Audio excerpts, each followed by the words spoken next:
Yo, what's up guys, Keydolf here. So one of the ferocious beasts you're going to encounter in Monster Hunter World is the Anjanath, which looks like a T-Rex with fur on its back along with the ability to spit fire. In this guide I'm going over some tips and tricks to help you guys kill him, as your first fight against him can be a pain in the ass.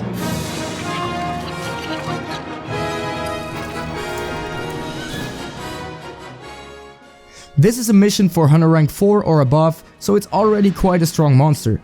Alright, so before I go over to the details of the fight, let's take a look at its weaknesses first. Now as you guys can see, the best place to hit this beast is its head and its tail. Its head works as a weak spot no matter what type of weapon you're using. However, its tail can only be severed using a bladed weapon like a switch axe, greatsword or a longsword. So any bladed weapon will work out fine, but I recommend the longsword here since it won't take away your mobility. As for elemental advantage, the best elements to use against him from strongest to weakest are water, thunder, ice and dragon.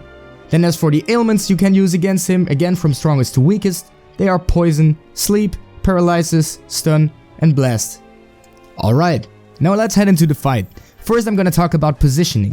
One of the more challenging things about the Anjanath is his ability to hit you from wherever you attack. Try to bash his face, here comes the flame bite. Want to attack his legs? He kicks you and swings his tail. But how about his sides? A hip check hits you square in the face. The best place to be is still in between his legs, despite the kicking. Here you will be able to avoid the most devastating part of him, and that is his mouth. His most damaging attacks come from the front, and when enraged, so do his fire attacks. Now on to knockdowns. So try to go for his weak spot during the fight and try to knock him down. One thing I found very useful is to try and mount him, as it will give you a knockout for free. You can do that by simply jumping down from a ledge and use your main attack to trigger the mount phase. Should you be able to get him on the ground, focus his tail and try to sever it. This, as it will give you a little more breathing room into your ideal fighting zone behind him. And of course it will give you some extra loot once you lop it off. Now after you do that, focusing his face should knock him down again. Try to repeat this process to deal a big chunk of damage. Now on to the fire phase. So after dealing some damage, we can see that the Anjanath sprouts fins on its back and its head, indicating that it will go berserk and spit fire at you. Keep in mind that the fire attack can be deadly if you're not wearing fire protective armor. But since it had a pretty big buildup and can be easily dodged, pay attention to the Anjanath as it will rear its back and its head, as you can see the flames begin to form around its mouth before spitting fire. Avoid his fire blast at all costs, these will hit the hardest and it will most likely one-shot you at lower levels. Now for the environmental advantages. One more thing we can do to make this fight a bit easier is use the environment against him. I found Zone 9 especially useful since it spawns in 3 paratoads you can use to paralyze him. But be careful, standing in the smoke will paralyze you as well.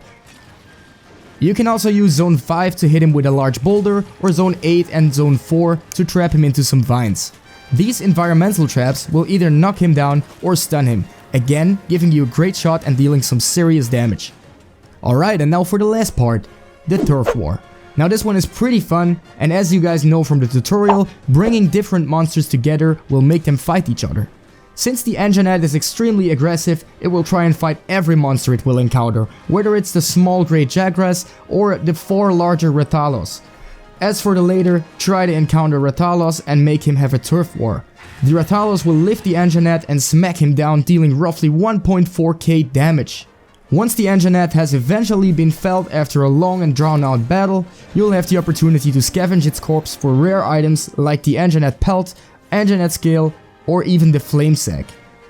But your chances of obtaining a flame sack are drastically increased if you manage to capture the beast alive using a trap and a trank bomb. If you're looking for a guide on how to capture this fearsome beast, take a look in the description below. Now that's it again for this video. I will thank you all for watching. And if this was helpful for you, consider to drop a like and comment down below on what guide I should make next. Also feel free to subscribe to my channel for some more Monster Hunter content or other content related to games. And as always guys, I love you all, wish you a very good day, and peace out!